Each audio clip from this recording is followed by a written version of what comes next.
भगवान थोड़ी ना कहेगा कि तू मेरे पास में आए तो मेरे चरण की रज लेकर जा। भगवान थोड़ी ना कहेगा कि मेरे पास में आकर तू ये लेकर जा।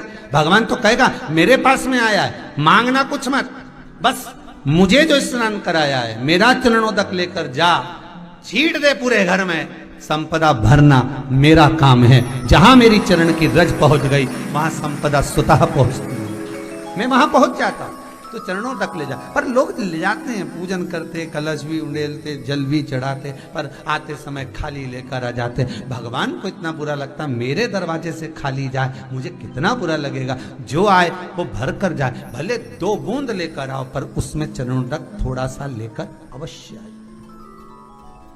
हमारी माताएं बड़ी प्रेम से कहती हैं, आप लोगों के मन में भी ये बात जरूर होगा, जितने लोग टीवी पर कथा सुन रहे हो, फेसबुक यूट्यूब पर श्रवण कर रहे हो, आपने भी सुना होगा, घर की जो माताएं होती हैं, कभी भी घर का रसोई घर का बर्तन जिसमें सब्जी बनाई है, 50 लोग अगर जिमने आ रहे हैं और कह दिया आज का निमंत्रण है, 50 लोगों का पार्टी है, ये है वो है, सुहागिल है या ब्राह्मण भोज है, तो वो जो खीर का पात्र होगा, जो बर्तन होगा, जो सब्जी का पात्र होगा, माँ उसको खाली जल्दी नहीं करती है। भले उसमें सब्जी थोड़ी ना थोड़ी पड़ी रहने देगी, जब तक सब जिम कर नहीं चले जाएंगे तब तक उसमें पटक कर रखेगी। क्यों? क्योंकि उसमें उसकी बरकत है।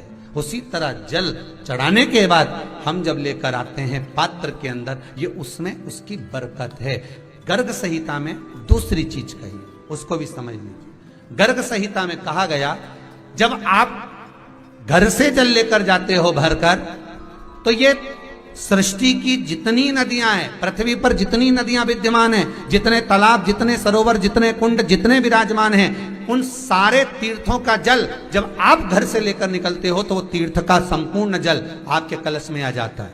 और जब आप उस जल को शिव पर समर्पित कर देती हो और 2 बूंद चरणादक लेकर जब जाती हो, तो शिव महापुराण गर्ग संहिता पद्म पुराण कहती है, वो जल साधारण नहीं रहता, वो गंगा जल बनकर तुम्हारे घर को पवित्र करने के लिए पहुंच जाता है। वो पवित्र गंगा जल बन जाता, उसको लेकर प्रवेश कर जा, उसको लेकर पहुंच। 3 तरह का जल शिव को समर्पित होता है, और वो तीनों तरह के जल का अलग अलग भाव है महाराज।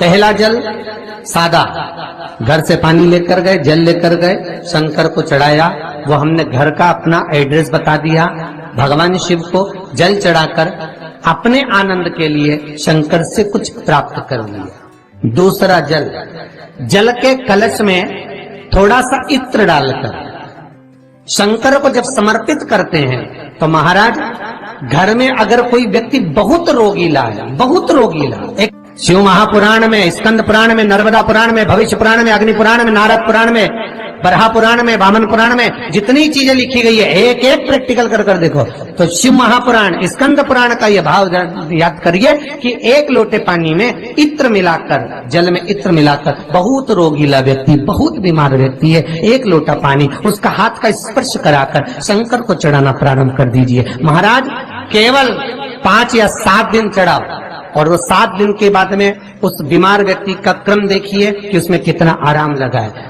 औषधि दवाई काम करना प्रारंभ करी कि ना करी,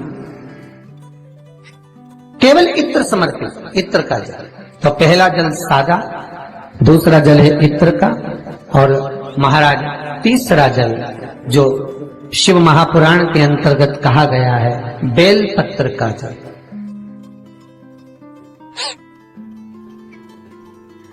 तीसरा जो जल है वो बेलपत्र का जल है। बेलपत्र का जल कैसा?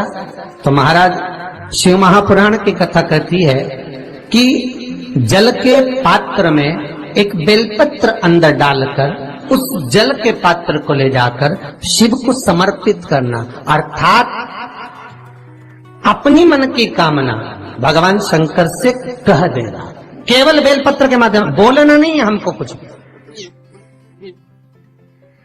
हमें कुछ कहना नहीं है। 3 तरह का जल का जो व्याख्यान वर्णन किया गया, एक सादा जल जो भगवान को कहा, आपने अपना एड्रेस बता दिया, आपने अपने मन का भाव बता दिया।